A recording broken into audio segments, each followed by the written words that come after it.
Orang-orang yang nyari hidayah itu sebenarnya mereka tidak benar-benar mencari hidayah, Mas. Karena sebenarnya mereka salah paham dengan hidayah itu apa. Karena hidayah itu kan adalah guidance, adalah science. Problematikanya adalah orang kalau ngafalin science, apakah dia pasti nyampe? Iya betul. Nah ini jadi gini Mas, ada banyak banget yang aku terus terang ya, yang Mas lakukan kemarin di Mensreya itu, bagiku itu adalah harusnya yang dilakukan oleh para ulama. Dari segi kritik jelas. Dan petunjuk itu tidak akan membuat orang sampai pada sesuatu yang dia tuju kalau cuma dia hafal.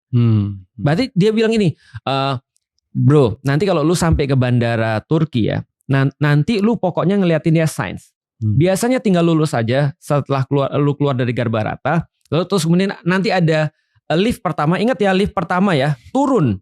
Setelah lu turun lift pertama, maka ada petunjuk lagi, dihafalin. Oke, keluar dari pesawat ke sebelah kanan, lurus sampai ke custom. Jangan masuk sebelah sini, dihafalin tiap hari. Apakah dia nyampe ke Turki? Nggak nyampe. Berarti orang semakin dia action, maka dia akan semakin yakin bahwa ini ide yang benar. Maka kalau ada orang, dia sudah ngafalin ide tapi nggak action, itu kemudian dia nggak akan ada gunanya. Karena hidayah itu bukan hanya sains, tapi hidayah adalah action. Nah, turun ke action nih. Oke. Hidayah itu, jadi kita kan memahami hidayah itu adalah petunjuk. Tapi tahu petunjuk saja nggak cukup. Nggak cukup. Kalau kita nggak gerak. Nggak, kalau kita nggak gerak. Kita kan kalau minta petunjuk, biasa kita minta tujuannya kan. Mas kalau mau ke kebun raya gimana?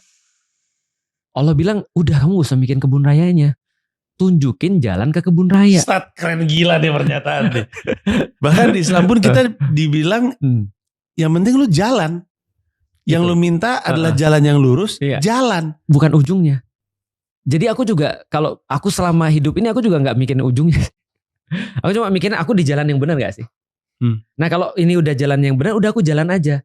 Eventually aku akan dapat ujungnya. Iya. Dan bisa jadi ujungnya mungkin bukan seperti yang aku harapkan kan. Aku cuma mencari tahu aja. Aku tahu keridhaan Allah. Aku tahu bahwasanya Allah punya surga dan segala macam. Tapi aku gak musingin itu. Aku musingin adalah, ya Allah tunjukin aku jalan yang lurus. Itu fair sih menurutku sih.